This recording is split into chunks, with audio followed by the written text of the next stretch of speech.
Salve, salve, acadêmicos da jurisprudência! Aqui quem fala é o professor Rafael Vilches, né? E eu vim conversar um pouquinho com vocês aqui sobre os tipos de jurisprudência. Então, a gente viu, né, no vídeo de introdução, estudo da jurisprudência, que jurisprudência não é a mesma coisa que súmula. Né? Súmula não é o único tipo de jurisprudência que a gente estuda. Né? Então, primeiro, a jurisprudência é algo amplo, não somente jurisprudência do STF e do STJ. Né? Os concurseiros acabam estudando, né, jurisprudência do STF e do STJ, porque é o que mais importa aí para as provas de concurso.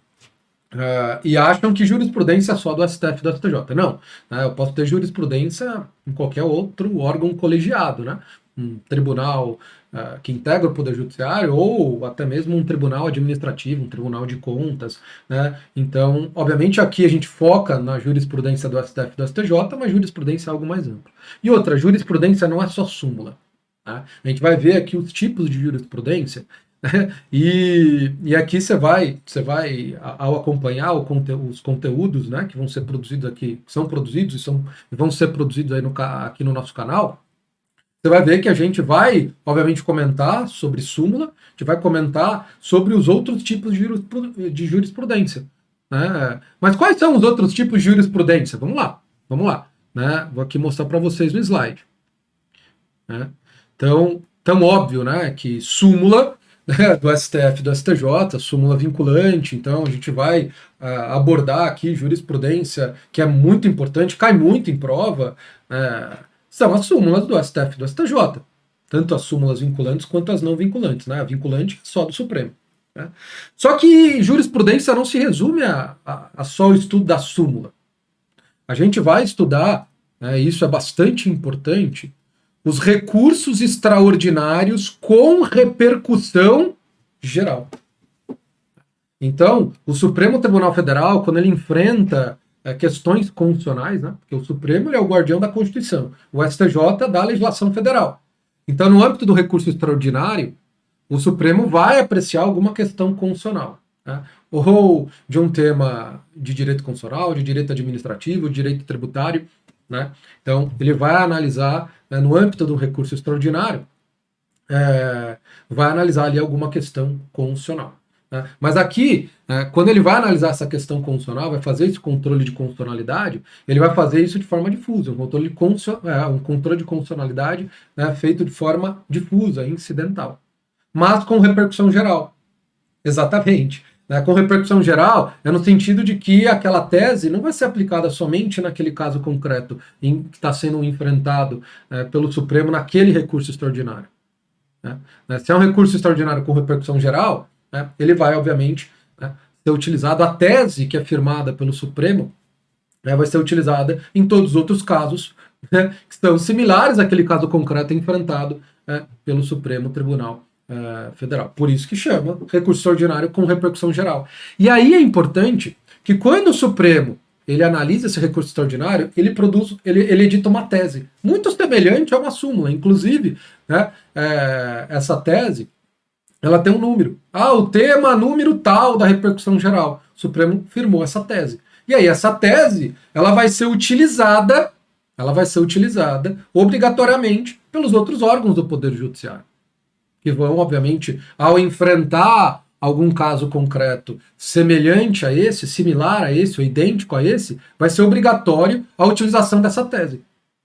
Né? Mas um ponto que o pessoal tem bastante dúvida, né? Diferentemente da súmula vinculante, né? A tese firmada pelo Supremo em repercussão geral não vincula automaticamente os outros entes. Então, né, o Supremo decidiu um determinado caso em matéria tributária, lá sobre o ICMS ou sobre o ISS. Firmou lá uma tese em repercussão geral. Pessoal, certamente isso vai ser cobrado em prova. É que nem uma súmula, mas não é uma súmula. Né? Não é uma súmula. Mas essa tese que o Supremo firmou não vincula automaticamente o município, não vincula automaticamente o Estado, não vincula automaticamente a União. Diferentemente, né, quando o Supremo edita uma súmula vinculante. Né? Então, pessoal, é possível você estudar, por exemplo, a legislação de ICMS de um determinado estado e ela ser totalmente divergente a esse entendimento que o Supremo firmou. Né? Isso acontece bastante. Inclusive, inclusive, eu vou gravar um vídeo tratando sobre isso, né? Jurisprudência e legislação tributária.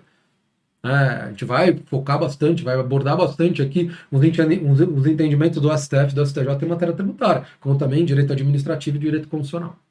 Ok? E aí, a gente tem, né, esses entendimentos do STF em repercussão geral. Não é súmula, apesar de ter uma tese muito parecido ao que a gente, quando tem uma súmula, né, mas não é uma súmula. É uma súmula. É uma tese que o Supremo firmou no âmbito de um RE com repercussão geral, um recurso extraordinário com repercussão geral. Algo muito semelhante, né, o STF, o STJ faz nos recursos especiais, em demandas repetitivas. Então vamos lá. Depois eu volto aí na questão do controle concentrado de constitucionalidade. Então, recurso especial aí julgado na sistemática de recursos repetitivos ou demandas repetitivas, né, quem faz é o STJ. Então o STJ, quando ele analisa um recurso especial, né, o objeto é a legislação federal. É a legislação federal. A Lei 8.112, ou uma lei de improbidade administrativa, ou uma lei, ou o Código Tributário Nacional, ou uma lei complementar de normas gerais, a Lei Complementar 116, a Lei Complementar 87, né, a Lei Candir. Então, aí a gente tem a legislação federal. A legislação federal. Então, quem vai analisar, né, como não se trata de matéria constitucional, né, se trata aí de matéria de legislação federal, é o STJ. É o guardião da legislação federal, das leis federais. Então a gente vai ter aí um recurso especial. E aí, quando esse recurso especial ele é julgado na sistemática dos recursos repetitivos, então você vai ouvir muita gente falar, esse recurso especial foi julgado na sistemática dos recursos repetitivos. Ah, sim. Então, pessoal, né, é muito importante. Né? E nesse contexto, o STJ também, da mesma forma que o STF, nos recursos extraordinários com repercussão geral, ele firma uma tese, o STJ, nesse contexto, ele também firma uma tese. É que nem uma súmula, mas não é uma súmula, é uma tese, né, firmada, né, em um recurso repetitivo. Então, o tema 1113 dos recursos repetitivos. Né? Então, veja, até um número tem. É algo muito semelhante a uma súmula, que também tem um número. Mas não é uma súmula. É uma tese que o STJ firmou. Né? Uma tese, um fundamento jurídico, né, que o STJ utilizou ao enfrentar esse recurso especial. Né? Então, toda vez que você ouvir falar de recurso repetitivo, né, pessoal, acenda o alerta porque há uma chance grande, né, disso ser cobrado, né, nas provas. É muito grande. Né? E da mesma forma, né, que lá o recurso extraordinário com repercussão geral, né, esses entendimentos do STJ em recurso repetitivo não vincula automaticamente o município, o Estado, a União. Não vincula, diferentemente lá quando a gente tem uma súmula vinculante. Né? Então, recursos extraordinários com repercussão geral, recurso especial em demandas repetitivas, a tese que os tribunais superiores firmaram não vincula automaticamente o município. Então, não estranhe, né, se na disciplina de direito tributário estudar uma tese em repercussão geral, uma tese do STJ em recurso repetitivo, e quando você for estudar a legislação tributária, você encontrar uma outra coisa na legislação. Né? Por quê? Porque esses entendimentos não vinculam automaticamente os outros entes federados. Ok? Mas vincula automaticamente, vincula os outros órgãos do Poder Judiciário. Então, o juiz lá de primeiro grau, ele é obrigado a seguir a tese do Supremo em repercussão geral, a tese do STJ em recurso repetitivo. Por quê? Porque a gente tem aí o que a gente chama de precedente judicial vinculante. Né? Então, a súmula, né, vinculante ou não, esses entendimentos dos tribunais superiores, né, em repercussão geral, em recurso repetitivo, vincula o judiciário. Né? Vincula o judiciário. Ok? E aí, um outro tipo de entendimento jurisprudencial, né, são aqueles firmados pelo Supremo, em controle concentrado de constitucionalidade. Né? Então aqui a gente tem decisões do Supremo no âmbito de controle concentrado de constitucionalidade, da mesma forma, quando eu tenho uma súmula vinculante, aí ok, vincula automaticamente os outros entes. Então, né, você vai ver o Supremo analisando, né, a constitucionalidade de uma lei estadual, né, no âmbito de uma ADI. O Supremo analisando, né, a constitucionalidade de uma lei municipal ou de uma lei editada antes da Constituição, por exemplo, o CTN, no âmbito de uma ADPF, né, arguição de descumprimento de preceitos fundamentais, ou uma ADC, uma ADO, né, que são ações no âmbito do controle concentrado de constitucionalidade. A gente vai ter vários exemplos aqui no canal, né, em que a gente vai analisar uma decisão do Supremo no âmbito de uma ação direta de inconstitucionalidade, no âmbito de uma ação declaratória de constitucionalidade, assim vai. Esse tipo de decisão do Supremo, aí sim vincula automaticamente os outros entes, né, como ocorre também com a súmula vinculante. Aí vincula automaticamente. Aí aquele ente é obrigado a seguir. É obrigado a seguir. O efeito é automático. O efeito é automático. Ok? Então, quando eu tenho uma súmula vinculante do Supremo, redundante, mas eu gosto de ser redundante às vezes, e uma ação e uma decisão do Supremo no âmbito de um controle concentrado de constitucionalidade, vincula automaticamente os outros entes. Mas se eu tenho uma súmula não vinculante, né, ou uma decisão do Supremo em repercussão geral, ou uma decisão do STJ no âmbito dos recursos repetitivos, não vincula automaticamente os outros entes. E isso é fundamental. Ter essa noção é fundamental quando você vai estudar jurisprudência. É muito importante, ok? E aí, só para a gente finalizar esse vídeo, pessoal, né?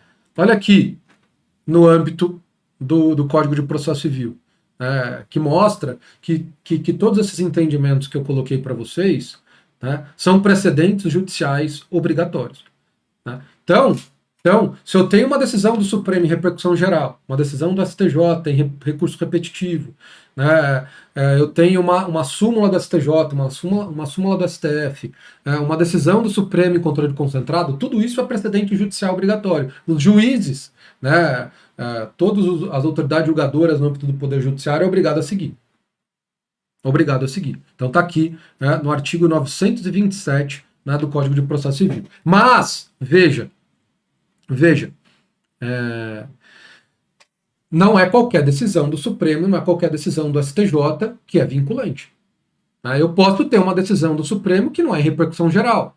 Então, essa é uma decisão do Supremo, né, que não vai vincular os outros órgãos do Poder Judiciário. Eu vou ter uma decisão do STJ da primeira turma ou da segunda turma, que não foi julgado na sistemática dos recursos repetitivos. Então, veja, não é qualquer decisão do STJ no âmbito de um recurso especial que vai ser um precedente judicial obrigatório, vinculante para os outros órgãos do Poder Judiciário. Vão ter decisões do STJ em recurso especial que não vai vincular nem os outros órgãos do Poder Judiciário, porque não é uma decisão, né, no âmbito dos recursos repetitivos. Então isso é importante. Isso é importante a gente ter noção. Não é qualquer decisão do STF ou do STJ que é um precedente judicial obrigatório, vinculante. Ok?